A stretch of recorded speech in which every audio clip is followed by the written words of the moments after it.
बिस्मिल्लाहिर्रहमानिर्रहीम। अस्सलाम वालेकुम नाज़रीन, एनबी न्यूज़ के प्लेटफॉर्म से आपका मेज़बान नवाज़ भुट्टो आपकी खिदमत में हाजिर है। नाज़रीन, क्या सच में आर्मी इस्टेब्लिशमेंट जो है वो सियासत से अलग हो चुकी है?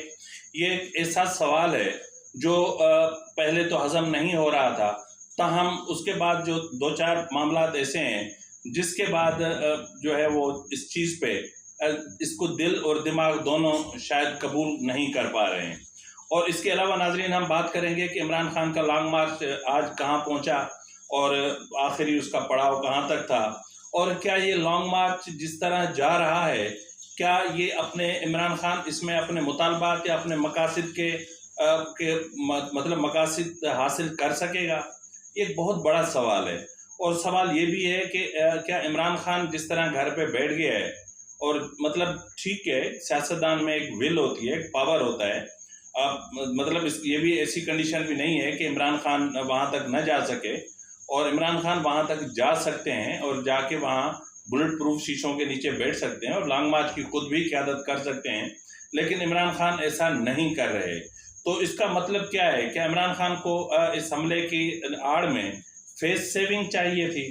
इसके अलावा नाजरीन, हम आज डिस्कस करेंगे कि जो मतलब next chief of army staff का जो फैसला हुआ है, उसमें जो नाम सामने आए हैं वो क्या मतलब यही नाम है? और एक और अहम इशू जो आपसे डिस्कस करना है वो ये है कि जो पीटीआई का जो लॉन्ग मार्च में वजीराबाद में जो मामलात हुए या जिस तरह फायरिंग हुई, उसमें जो उनके कंटेनर से फायरिंग हुई, जो एक फायर हुआ, वो फायर किसको लगा, वो फायर कहाँ गया? आपको याद होगा, मैं पहले दिन ही बोल रहा था कि कंटेनर से एक फायर हुआ था, और ये वो फायर था जिससे नीचे जो मौज़म जो जाँ बहक हुआ, उसी की वजह वो फायर बना। इसके अलावा नाज़रीन, एफआईआर सिर्फ इमरान खान की क्यों? मौज़म मतलब उसका जो कत्ल है उसकी एफआईआर क्यों नहीं काटी जा रही? उसका केस कहाँ जाएगा? और इसके अलावा जो इमरान खान के कंटेनर से टकराया था, एक बच्चा जाँ बहक हुआ, उसका जो मामला है वो आखिर क्यों छुपाया जा रहा है? उसको क्यों दबा दिया गया?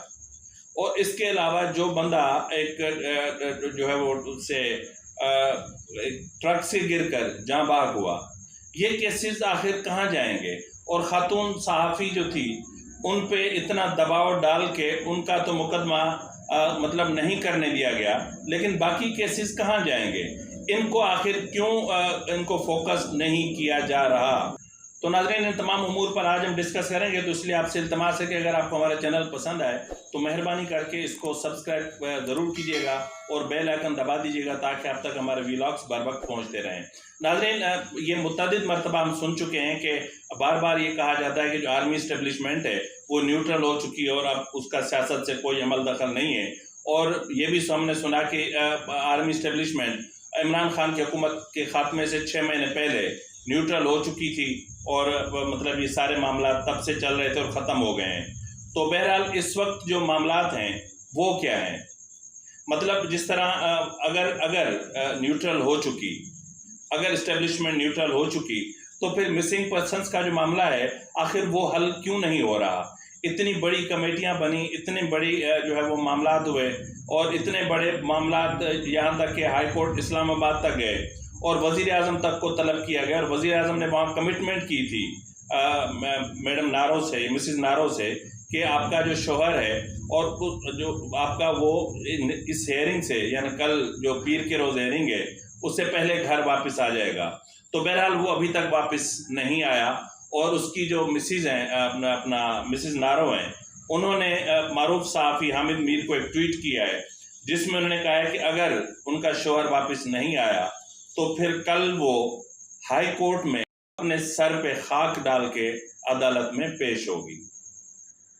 तो ये कितनी तकलीफ दे बात होगी रियासत के लिए, अदलिया के लिए, मुनसिफ के लिए, जहां 2 वज़राए आज़म ने यकीन दहानी कराई अदालत को कि जो मिस्टर नारो हैं वो वापस आ जाएंगे, लेकिन इसके बावजूद कि मतलब कोर्ट में यकीन दहानियाँ कराई गई, यहाँ तक कि वज़ीर आज़म शहबाज शरीफ ने मिस्टर नारो के बच्चे से हाथ मिला के और उसको यकीन दहानी कराई थी कि आपके बाबा घर वापस आ जाएंगे, बट अनफॉर्चुनेटली स्टिल जो है वो अभी तक वो वापस नहीं आए।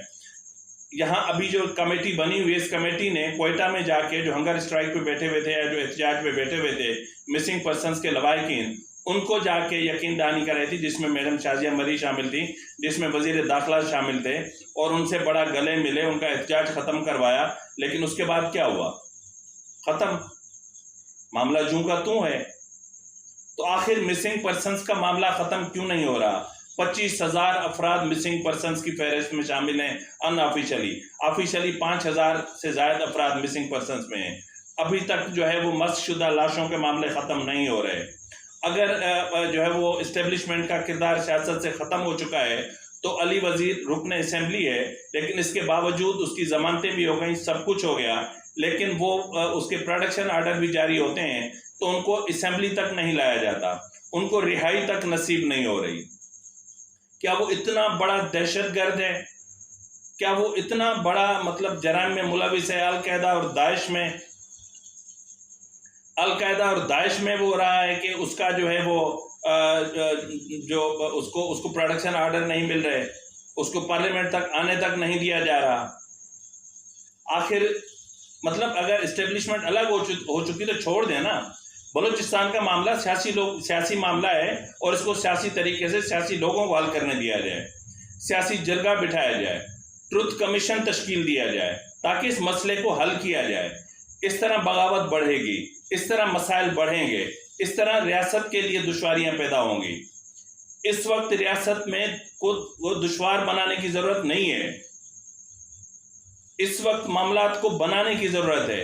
हम वक्त से नहीं सीख रहे, हम हालात से नहीं सीख रहे, हमसे जो हादसात रूनुमा हो चुके हैं हम उन हादसात से नहीं सीख रहे। हम मुल्क दो लख्त करवा के बैठे हैं फिर भी हम नहीं सीख रहे।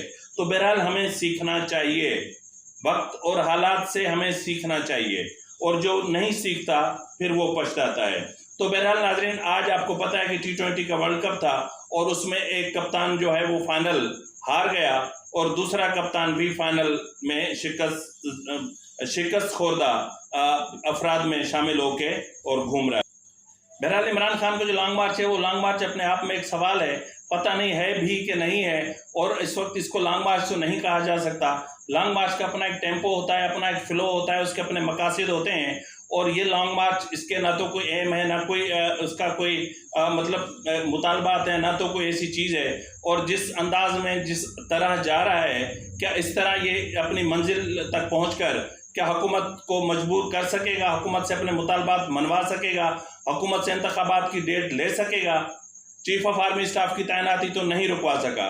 यही वजह है कि मैंने आपको बोला कि एक कप्तान शिकस्त खोरदा हो गया है, तो चीफ ऑफ आर्मी स्टाफ की तैनाती तो वो नहीं रुकवा सका।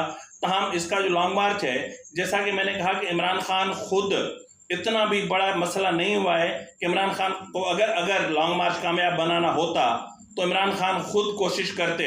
और ये एक सियासतदान में एक कमाल होता है कि वो डूबी हुई कश्ती को भी बाहर निकाल लेते हैं। लेकिन इस वक्त जो है जो सूरत हाल हम देख रहे हैं वो ये है कि पीटीआई की कश्ती डूबती जा रही है और इमरान खान खुद उसको किनारे लगाने के लिए तैयार नहीं है।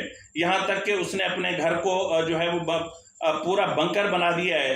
यहाँ तक कि स्टेट का पैसा खर्च हो रहा है, यहाँ तक कि इमरान खान की घर की खिड़कियों पर बुलेट प्रूफ शीशे लगाए जा रहे हैं और गाड़ियां जो है वो शीशों की भर भर के आ रही हैं और घर के तमाम शीशे बुलेट प्रूफ किए जा रहे हैं। और यहाँ तक के मशीनरी जो इमरान खान के लिए है वो तक उसके घर पे भिजवाई जा रही है ताकि वो वॉक कर सकें वहाँ पर। लेकिन अफसोस की बात ये है कि इमरान खान को ये पता नहीं है कि उनके लॉन्ग मार्च के लिए उनको क्या करना चाहिए। ये हिकमत अमली नहीं बना पा रहे। और इस वक्त जो लॉन्ग मार्च जा रहा है इसको हम किसी सूरत लॉन्ग मार्च नहीं कह सकते। ये यूं समझ लें कि एक छोटे छोटे जलसों की एक मुहिम है जो लाहौर से चली थी और शायद इस्लामाबाद भी पहुंच सके कि ना पहुंच सके। तो बहरहाल आज ये मुहिम सुन रहे हैं कि खारियां पहुंची और सुबह को असद उमर भी वहाँ पर थे और असद उमर और वहाँ की मकामी क़यादत के दरमियान किसी बात पर तल्ख़ कलामी भी हुई क्योंकि वहाँ कुर्सियाँ सब खाली थी और असद उमर का कहना था कि क्या हमें खाली कुर्सियों से खिताब करवाने के लिए बुलवाया गया है। तो जाहिर है कि जब इमरान खान खुद नहीं होंगे तो फिर ये सब कुछ होगा। इसके साथ नाजरीन आपको याद होगा कि वज़ीराबाद में इमरान खान पर एक हमला हुआ उस हमले के बाद एक सवाल अपनी जगह पर रह गया। वो सवाल ये था कि जो इमरान खान के जो कंटेनर है जिससे फायर हुआ, उस फायर से वो फायर क्यों हुआ, वहाँ जो शख्स बैठा था वो कौन था, उसने फायर क्यों किया, और उसके फायर का जो एंगल है वो बिल्कुल उसी तरफ था जहां मुअज्जम जाम बहक हुआ था। तो नाज़रीन, अगर अभी तक ये नहीं कह रहे, लेकिन आप वीडियो क्लिप जरा देख लें कि ये फायर हुआ या नहीं हुआ।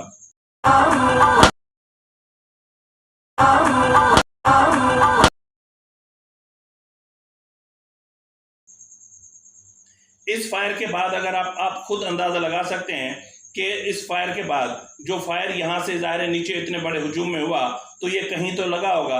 अगर ये कहीं नहीं लगा तो फिर ज़ाहिर है कि जो सिक्योरिटी गार्ड्स होते हैं प्राइवेट, उनके पास ही इसी किस्म के वेपन्स होते हैं। तो जो छर्रे लगे हैं तो यकीनन वो छर्रे इसी वेपन के होते हैं, और किसी राइफल या पिस्टल से तो छर्रा नहीं निकलता। इसके अलावा नाज़रीन, आप मज़ीद खुद समझ जाएं मैं क्या बोलूँ। मैं तो ज़ाहिर यही कहूँगा कि फिर अगर FIR हुई है तो सिर्फ इमरान खान पे FIR क्यों, और अगर इमरान खान खुद एक सूबे का मालिक है, यानी वहाँ उसकी अपनी हुकूमत है और उसके कारकुनान FIR के बोर्ड अपना प्ले कार्ड्स लेकर घूम रहे हैं, तो फिर अफसोस है। अगर थोड़ी सी भी शर्म होती, हया होता, तो फिर इमरान खान ये हुकूमत ही ख़त्म कर देते। बहरहाल नहीं कर रहे, उसको पता है कि जो पैया जो इनका जलसे हो रहे हैं वो भी सिलसिला रुक जाएगा और फिर पंजाब भी उनके लिए पनाहगाह बाकी नहीं बचेगी। तो इसके अलावा नाज़रीन, मैं आपसे ये कहता चलूँ कि FIR सिर्फ इमरान खान की क्यों, मुअज्जम की क्यों नहीं, और वो जो सदफ रिपोर्टर शहीद हुई थी उस पे दबाव डाल के वो FIR क्यों ख़त्म की गई, और उस कंटेनर से टकरा के जो मासूम बच्चा 14 साल का जाँ बहक हुआ उसकी FIR क्यों नहीं दर्ज हो सकी। इनकी FIRs कहाँ जाएंगी। और ये जो कंटेनर है ये पुलिस को मतलूब है। एक सहाफ़ी उसके नीचे आके जाँ बहक हुई और एक मासूम बच्चा इसके मोटरसाइकिल पे इससे टकरा कर जाँ बहक हुआ, और इसके अलावा जो है वो तो अलग मसला है, ट्रक से गिरकर एक शख्स जाँ बहक हुआ।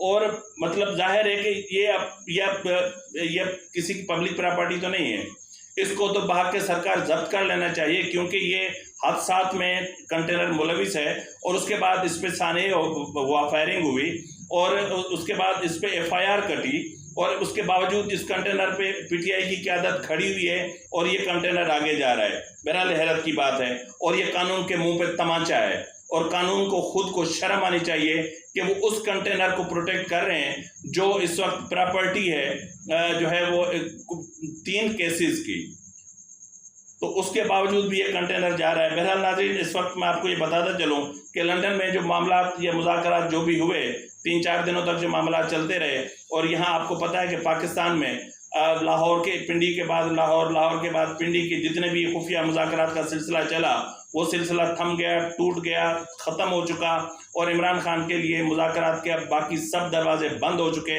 और यहाँ पे मैं आपको ये भी बताता चलूँ कि चीफ ऑफ आर्मी स्टाफ का नाम फाइनल हो चुका, और इतलात ये हैं, कंफर्म इतलात ये हैं कि अपना मेजर जनरल अपना लेफ्टिनेंट जनरल आसिम मुनीर को वाइस चीफ बनाया जा रहा है, और जिससे उसकी मुद्दत मुलाजमत में 3 साल का इजाफा हो जाएगा। और इसके अलावा जो है वो जब 29 नवंबर को chief of army staff retire होंगे तो वो खुद ब खुद आर्मी चीफ तैनात हो जाएंगे। इसके अलावा जो अपना लेफ्टिनेंट जनरल साहिर शमशाद मिर्ज़ा हैं, उनको joint chiefs of staff committee का चेयरमैन बनाया जा रहा है। बहरहाल इसके बावजूद जो है वो 3 जो है वो नाम वज़ीर आज़म हाउस जाएंगे, और इसका प्रोसीजर मैं आपको बता चुका हूँ। 3 नाम वहाँ पर जाएंगे, और उसके बाद मतलब जो फाइनल हो चुका है वो यही है कि आसिम मुनीर साहब जो हैं, लेफ्टिनेंट जनरल आसिम मुनीर साहब, ये हमारे 29 तारीख से हमारे नए चीफ ऑफ आर्मी स्टाफ होंगे। तो नाज़रीन, इसके बावजूद के जो है वो अपना सऊदी शहज़ादा है मोहम्मद बिन सलमान, उसने एक वफद भेजा था नवाज शरीफ के पास कि किसी भी तरीके से जनरल कमर जावेद बाजवा का जो मामला है उसमें उसको एक्सटेंशन मिल जाए। तो उसके बावजूद बहरहाल इमरान खान ने नवाज शरीफ ने उनको टेक्निकली समझा के वापस भेजा कि इस स्टेज पर एक्सटेंशन देना मुनासिब नहीं लगता।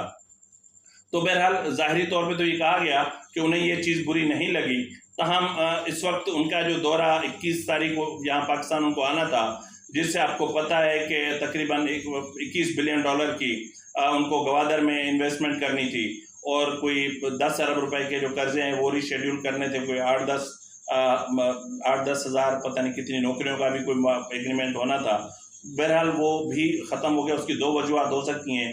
एक तो ये कि जो army chief of army staff Qamar Javed Bajwa को जो एक्सटेंशन नहीं दिया गया, एक वजह तो ये हो सकती है, और दूसरी जो वजह है वो ये हो सकती है जो इमरान खान ने जिस तरह इस पूरे मुल्क में एक तूफ़ान बदतमीज़ी बर्पा किया हुआ है। तो बहरहाल इमरान खान पाकिस्तान को बहुत बहुत बहुत परेशान, मतलब पाकिस्तान की आवाम तो परेशान है ही है, लेकिन ये मुल्क की हमारी सियासत को, सियासी अदम इस्तेहकाम को हवा दे रहा है। तो हमारी मुल्क की जो मईशत है उसको बर्बाद करने की कोशिश कर रहा है और सूरत हाल को उस नहज तक पहुंचाने की कोशिश कर रहा है कि जहां मतलब पाकिस्तान को डिफ़ॉल्ट की तरफ पहुंचे। और ये बार बार 71 के जो इशारे देता है ये वो यूं ही नहीं देता।